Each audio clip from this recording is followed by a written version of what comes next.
Hey everybody, and welcome back to another video on my channel. So I figured in this video that I would go over showing everybody how to basically make a new chooser table in the game animation sample project. Because one of the things I kind of thought about, today was, there could be some people that when following my tutorials or maybe other people's tutorials in regards to getting certain things set up within their, animation blueprint and trying to set animations within the chooser table, the dense chooser table. Maybe there are some folks that don't want to modify the dense chooser table or the sparse chooser table, but also want to basically make their own in case they want something very specific. So I'm gonna go over how to basically create your own chooser table within the game animation sample project, as well as show you an example within my other project where I have certain transitions set up or certain choosers set up and how nested I have my animations, because you don't want to limit yourself to basically like one whole plane or one layer or just a couple. It's like maybe you have like fulfill certain requirements and stuff like that. So that's pretty much what we're going to be focusing on in this video today. So what we're going to do is I'm going to open up my content drawer, and to get to our chooser tables, let's start in content, and we're going to go to, it should be in characters, UEFN mannequin, animations, and motion matching data. So once you're down here, you're going to see the three databases down here, right? So in our first database, this is our pose search database chooser table. So basically what this is doing, depending on a code, on a input that is set up, or not an input, or that we have a variable set up that is basically choosing between the dense table and the sparse table. So I will show you what that is real quick, just so y'all know what it is. So if we go into our ABP sandbox character, if you go into the event graph, you should see this function right here called update essential values. When you go into here, it kind of looks a bit scary just because of all the stuff that they're doing, but I'm planning on doing a video in the future where I go over these, since I kind of understand what is going on in all of these and how it kind of, is similar to how the third-person template stuff is set up. But the main point here is this right here. So if y'all ever watched my GASP from scratch tutorial series where I've recreated the game animation sample project from scratch and talked about what everything did, there is a video when you get to the traversal system setup, the 4-part series that I've done, where in the first part you will have these get console variables, and basically these are data driven console variables that are set up within the Unreal Engine default engine.ini file, where basically they set up on the fly code console commands basically that allow quick edits or adjustments to be made within Unreal Engine without you having to program in C++. So to give you an example of what that looks like, if I go into the C drive, and I believe it's in here into the program files 86, and we go to Epic Games, and then actually no, I believe it's in the program files Epic Games, yeah, and then in here, and then say for example we go into a template. It's not going to be these specifically, but if I go into here and then in config, basically like in the 86 there should be folders for your projects, or actually no, my apologies. So you can do this, but it's actually going to be wherever you've stored your project, so my apologies. So mine's going to be Unreal Engine projects, and then let's just take the game animation sample project main that I'm working on, right? We open that up, you should find a config folder, and then in here you will find this default engine.ini. So if we open it up and if I bring it over, basically when we look at it, you're going to have all these script variables, very similar to an ini file if you've ever modded video games, like for example Skyrim or No Man's Sky or something like that, right? So if we actually scroll down in the game animation sample project, these lines right here are basically involved in the default engine project specifically for the game animation sample project. If you tried to do a third-person template or a first-person template, you are not going to have these variables. These are specifically set up on the fly C++ any variables that Epic Games has added in order for their stuff to work. So you'll see if we go back into it, where we have our database LOD that goes into a set variable to basically set an integer value. So basically this means motion matching database. LOD, the only thing I can understand is like load order database, maybe not like the LOD that would be in games for visual effects, because that wouldn't make sense in here because we're not trying to update anything visual. So here, when you look at the integer value, you can see that we're at a default of 0, right? So if we actually go back into our content drawer and open up our post search database, let me dock it here, you'll see where they refer to that variable right here, the database LOD, and you'll see how we have a 0.0 and a 1.1 value. I'm not quite sure why they have it as an integer base or a float base in here, but then, you know, an integer in the database or in the animation blueprint. But regardless, basically what it's doing is it's choosing between the dense and the sparse database tables. So that way, you know, the fallback would be dense. So that way it makes sure to play all the dense animations it can, but in case this fails, it'll fail over to the post-search sparse database. And then if that fails, then it fails back to dense and tries again. So what we're essentially going to do is we're going to create our own table and add it into here, and maybe also discuss like how you would trigger each thing, right? So in saying that, let's go ahead and go back to the content drawer, and what I'm going to do in here is I'm going to right click, and in the top you can search for chooser, but in case you forget to do that, if you go to miscellaneous, it'll be right here at the very top in miscellaneous chooser table. So in this instance, what I'm going to do is I'm going to call this remake underscore CHT. Let's call it dense table, because basically I'm just going to show you kind of like how to rebuild the dense table, right? So if we look at it, if we open it up, you'll notice how we have a very empty table in here. We don't have anything in the details panel and stuff like that. So in doing that, in order to get this stuff set up and make sure that it points to our ABP sandbox character, or maybe you're creating your own chooser table for a blueprint that you're running off of that you want to include motion matching with, right? What you're going to want to do to start off the creation of your table is you have to go over here to the details panel where it has fallback result, input, context data, etc., etc. So if you ever need to get back to here, you're always just going to hit table settings right here. So in case you're messing with like column binding, stuff like that, you're going to involve different detail panels. So to get back to this one specifically, it's just going to be table settings here. So what we have to do now is you're going to go into input and you're going to look at context data, and you're going to see that we have 0 array elements. Well, what we want to do is we want to add an element to it. And we want to click this drop down, and what we want to do is do a context object type class. So in this case, think about it like this. It's not exactly like this, but just think about it like this, right?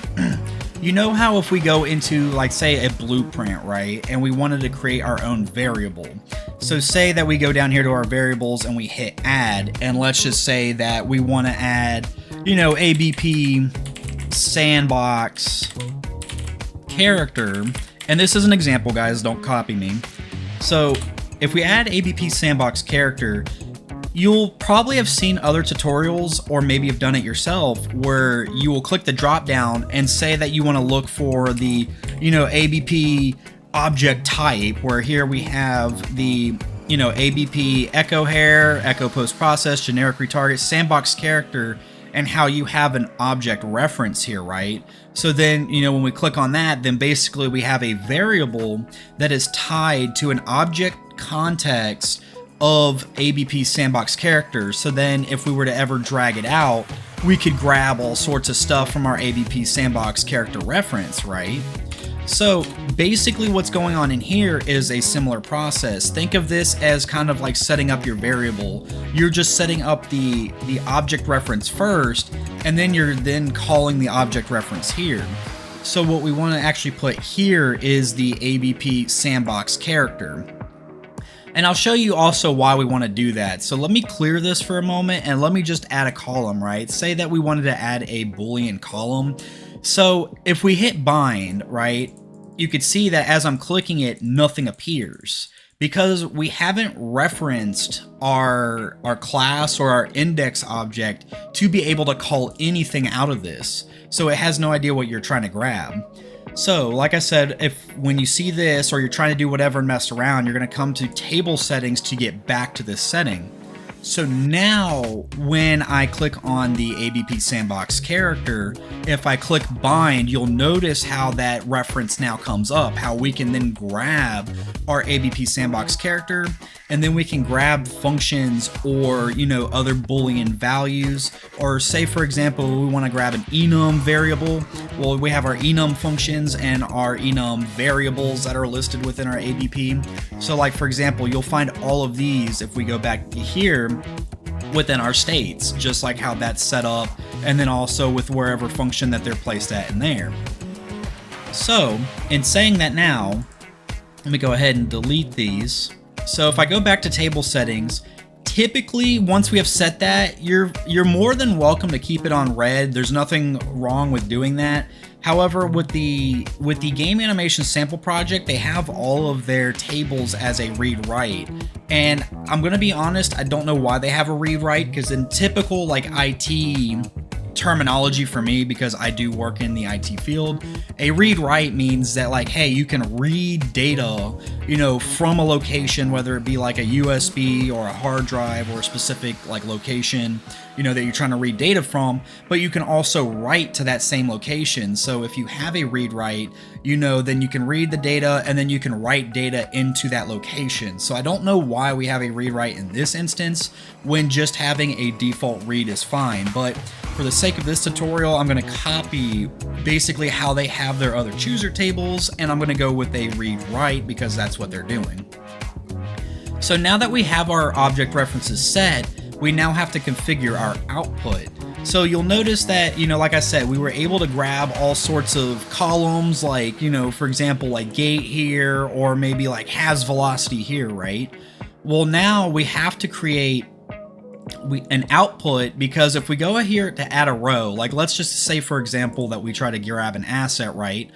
What we're trying to grab specifically are the database tables that we created. So like for example, if we go into our databases here, we have our dense and sparse, right? And we also have traversal animations right here that are used within the character blueprint for those traversal animations. But, for example, if we go into dense and we have all of these right here, so like, for example, I have crouch databases, I have pistol databases, I have sprint databases, run, jumps, whatever, you name it, right? Well, if we go here and click it, you'll notice how because we didn't specify an output, we just get a bunch of other stuff that are typically like we don't need. Like we can pull up animations, we can get animation blueprints, we also get sound waves, we get a bunch of other stuff just because these are all things that are associated with the ABP sandbox character. So I'm pretty sure we can get our PSDs from here. Yeah, you can do that, so you can still grab it like that. The thing is like if we can set it in here, the only thing that we will be able to grab are the post search databases. So in our output, if I click the none drop down, I'm going to search for post search database, and you're going to grab this one right here with the pie looking icon, because when we set this up, then we only grab the PSDs that we've set up, the post search databases that we have set or that has been preset, right? So if I click this, and you're going to keep it on the object result, you don't want a class result, so we're going to keep it on the object result. But now if I click on none, you can see that we only get the post search databases that we've set up, and only post search databases. Like if I tried to get an anim or anything like that, or maybe like hair, or let's say for example, like what was another one? I think it had like hand, because you can get skeletal parts to it, right? Well, as you can see, we can't get that now because of how we set our output object type. So that's better for us in a sense when it comes to database choosers, just because we're trying to capture and do specific animations. However, there are other things that you can do with a chooser table. It's just that a lot of people are now focusing on the motion matching part to be able to do specific things where it's like, hey, if I have a gait of a walk but I have velocity, it's like, do this. Or if I'm aiming but I want to shoot, do this, you know, stuff like that. So you could set, like, for example, a crouch idles here, and I'll say, like, sure, I'm not walking, but it could be under anything, right? And have velocity? No, because we're idle, we're not moving, right? So you want to be able to modify it in a way that makes sense, where it's like, do you have like specific idles in here? Like, does your gait match any of those? If not, then set it to any, just so that way it can at least be green on that showing when you do a debugging for your character. And it's like, when you're crouched and idle, it's like, do you have velocity? If not, then set it to false. And then also too, you can do like a float range. It's like, hey, you know, what's the min max speed of, you know, our crouch idles? It's like, if you want the crouch idles to kick in at a minimum speed of 0, but let's just say, for example, that at 20 centimeters per second, you want it to trigger, so that way, you know, like for example, the reason I picked 20 specifically was because the other database chooser tables do it, but it also makes sense because think about it in a third person template perspective, right? How it has like ground speed greater than 3 and then has acceleration. Then you know, it's like you at a certain threshold, you don't want like other animations playing. You want other animations to play when you finally get above 20 centimeters per second, you know? So those are some examples there, right? So now another thing that you can do, so I haven't really touched class, evaluate, chooser, and lookup proxy. So I'm not gonna go over these because I have to do more research on like how these actually work within a chooser table. However, the other one that I want to go over is a nested chooser. So a nested chooser allows you to basically like nest properties, like upon properties, upon properties, upon properties, right? So say, for example, like you have one layer, right? Like this will probably make more sense if I try to do like a Paint 3D setup.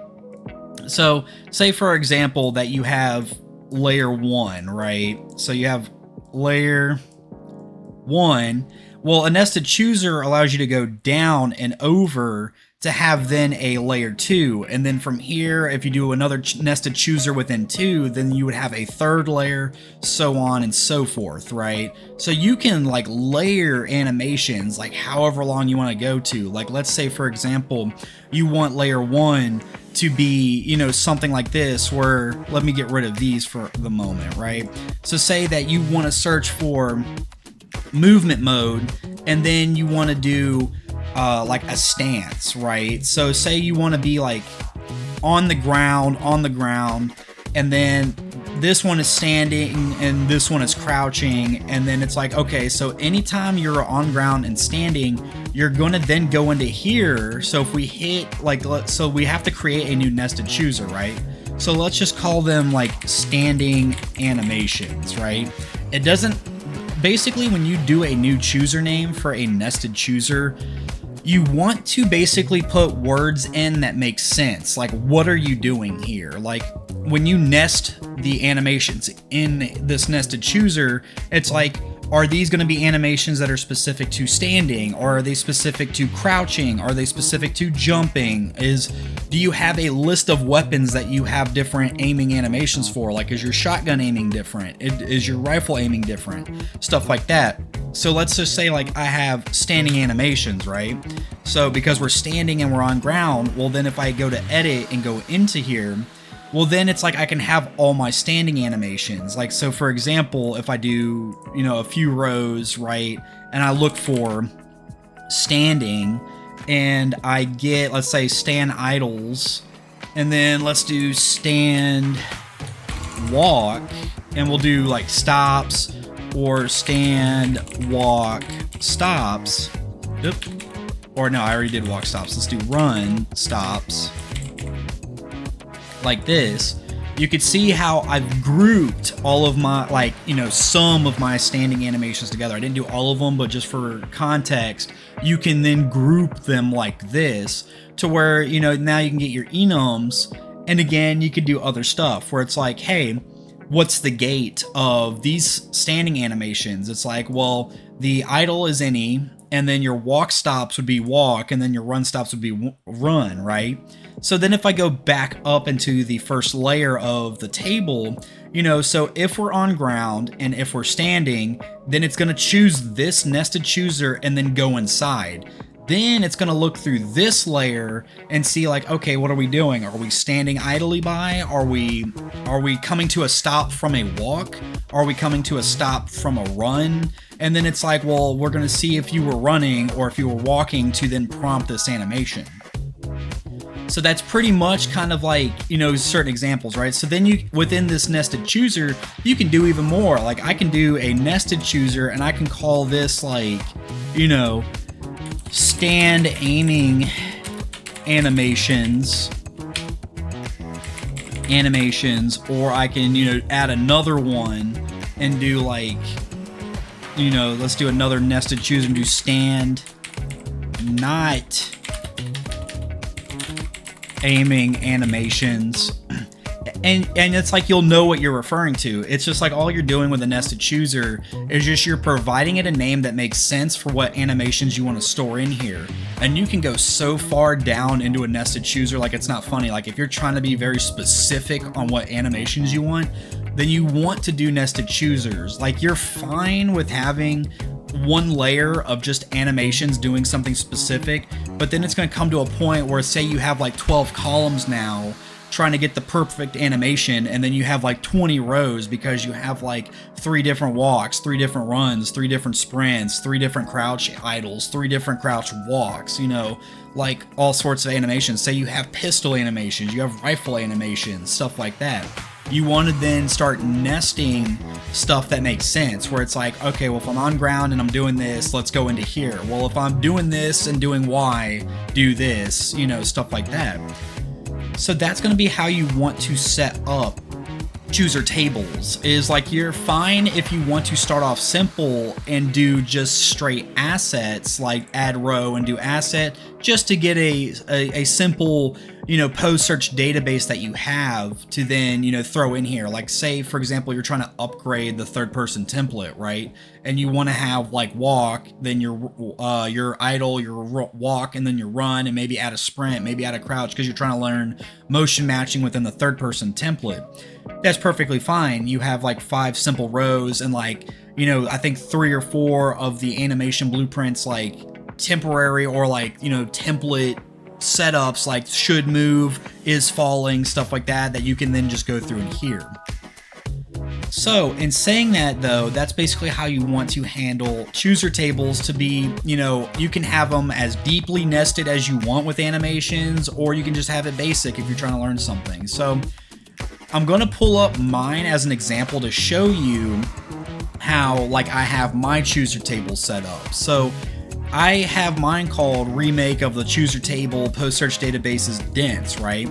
So as you can see with my first layer, I have 3 nested choosers, right? So anytime I'm standing on the ground, we're going to go into my standing animations.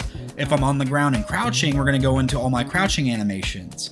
Then if I'm in the air, play any of the in-air animations, right? So if I go to the in-air, it's got all my jumps because that's all I need. And I've copied the columns according to how they have the dense table set up, you know, the normal default one. However, when you start going into standing anims now we have a thing of not aiming and aiming, and because I've created an aim state in one of the previous videos, so if you ever want to watch those videos, you know, of how to aim and how to fix AnimBP aim state videos that I have, this is where I started becoming more intricate with like how I want my chooser table. So if I'm aiming, then, you know, I go into this column now, or this row now. If I'm not aiming, I go into here. So if I'm not aiming, now I get all of my basic unarmed stuff, like my stand idle, stand walk, stand runs, and stand sprints, just like how they were set up originally. So like if we look at the database dense, right? look how they have it. They have stand idle, stands walk. They have all nested choosers, and they got 4 basic motions or 4 basic enum selections in order to then go into the next layer and then do this. But then you can kind of see like how we're getting up there where we have 6 columns now here. Or let's say for like the crouching stuff, or no, not the crouching stuff. Let's go into the stand walks. It's like, look at that. We have, you know, 7 columns, right, of stuff that we would have to, you know, go through or fix up just to figure out what we're doing. So in this case, it's like, say I'm idle and I have any gate. Well, then if I go into here, I've copied their stuff on how they have it set up to where it's like, hey, I got my gate, we can do this, etc., etc.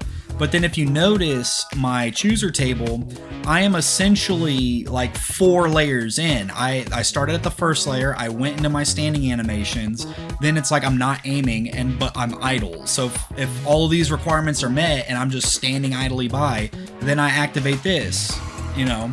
However, let's go back to the standing animation, so my second layer. What if I am aiming, right? So then we have stand idles aiming, stand walks aiming, stand runs aiming. And in my previous videos with how to aim, I've imported Lyra starter project animations for the gun stuff. So if I'm aiming and I'm idle, right, then we're gonna play all the idle stuff, you know, for pistoling, right?